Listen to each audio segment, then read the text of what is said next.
शैतान का एक और वार, यार तेरा दिल तो लगता नहीं नमाज में, तिलावत करता है तो नींद आने लगती है, छोड़ दे फिर फायदा क्या।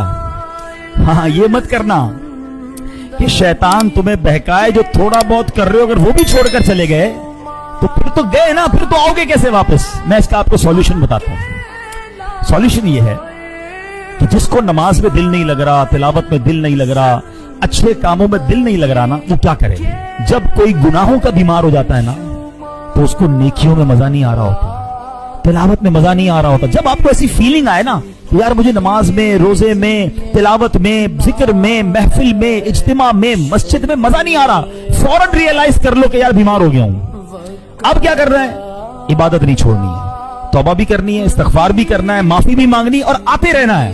होगा क्या तो चंद दिनों के बाद जब ये दिल से गुनाहों का वरक हटेगा ना, तो सजदों की लज्जत आना शुरू हो जाएगी, इबादत में दिल लगना शुरू हो जाएगा।